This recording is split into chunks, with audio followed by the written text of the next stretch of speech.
Good morning, students. Fifth lesson, Indian rivers and water resources. Subtopics are the Himalayan rivers, the peninsular rivers, water use, water use in Tungabhadra river basin. The Himalayan rivers.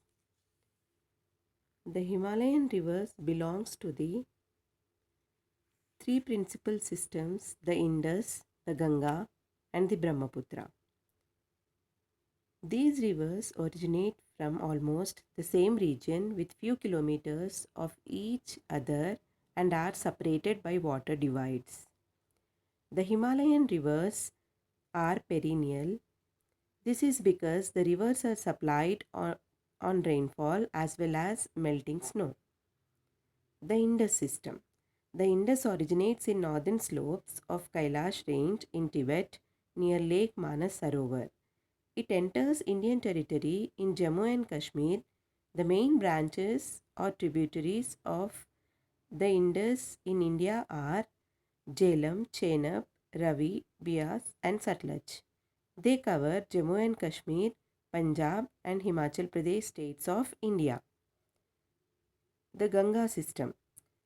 The Ganga has twin sources. The main source is the Gangotri Glacier, where it is called as Bhagirathi.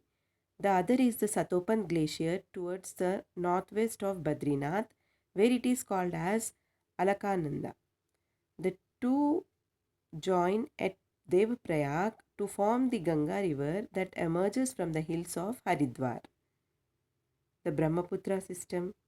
The Brahmaputra, known as the Sangpo in Tibet, rises from the snout of Chenmayangdang Glacier of the Kailas range near Manas Sarovar. It enters in a great loop southwest through Arunachal Pradesh in India, first as a Siang and then as Dihang.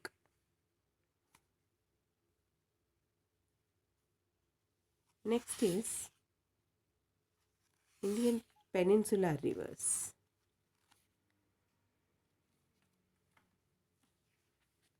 Yes. The other major rivers systems of peninsular drainage are Mahanadi, Godavari, Krishna, and Kaveri.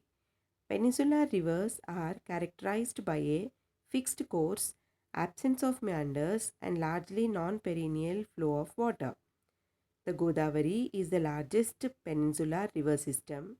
The source of this river is at Trayambak near Nasik in Maharashtra and discharges its water into Bay of Bengal. Most of the major peninsular rivers except Narmada and Tapti flow from west to east. Water use. Water is used for different purposes. Water flowing out via surface flows and groundwater. Some amount of water would flow out of the village as a source of flows through streams. During monsoon months, this surface flow would increase substantially. A portion of rainfall percolates into the soil and travels into the underground strata and recharges the aquifers. Water use for agriculture. Water reaches the root zone of crops either through rainfall or the process of irrigation. If there's excess water, such as flood, and this isn't able to percolate below, it would damage the root. On the other hand, in a drought situation, if there isn't enough moisture in the root zone, the crop will wither. Water for domestic purpose and for animals. Water used for drinking, cooking, washing, cleaning, and for animals is vital. Planning is needed for this component to increase the availability so that a minimum amount is actually made available to all, irrespective of their income. Water for industrial use. Water is required for manufacturing processes, and this demand often competes with domestic and agricultural uses. This needs to be taken into account as this conflict is on the increase. The challenge areas that industries or industrial use face are recycling of water and control of pollution. Water use in the Tungabhadra River Basin. Tungabhadra, shared by the three southern states, Karnataka, Telangana, and Andhra Pradesh, is a tributary of large river system Krishna. It originates in the Western Ghats with a catchment area of 71,417 square kilometers, of which 57,671 square kilometers are in Karnataka. The Tungabhadra basin has two parts, the upper and the middle catchment in Karnataka and the lower portion of the catchment in the Telangana and Andhra Pradesh. Tungabhadra Dam has gradually lost its water storage capacity over the decades. About 50 years ago, the capacity of the reservoir was 3,766 million cubic meters.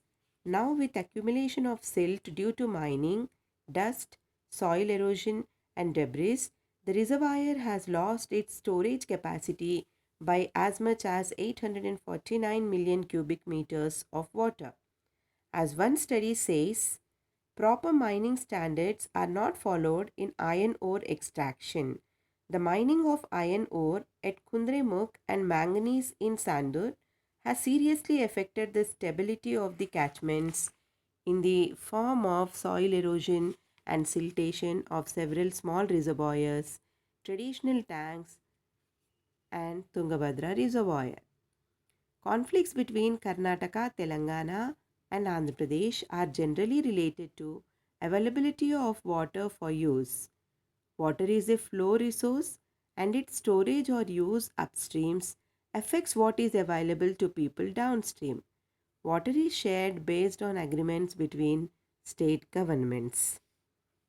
There has been a mismatch between keeping pace with development activities on various fronts and providing sanitation and drinking water supply for all sections of society, both in small towns and rural areas. Some say that drinking water and sanitation are basic needs and a minimum amount has to be provided irrespective of the ability to pay for these. Thus, the socio-economic aspects are very important for water management. Conflicts within communities in a region and across sectors such as use for agriculture, industries, or drinking water are common. Apart from this, interstate disputes between Karnataka and combined Andhra Pradesh arise due to transboundary nature of the river. Thank you.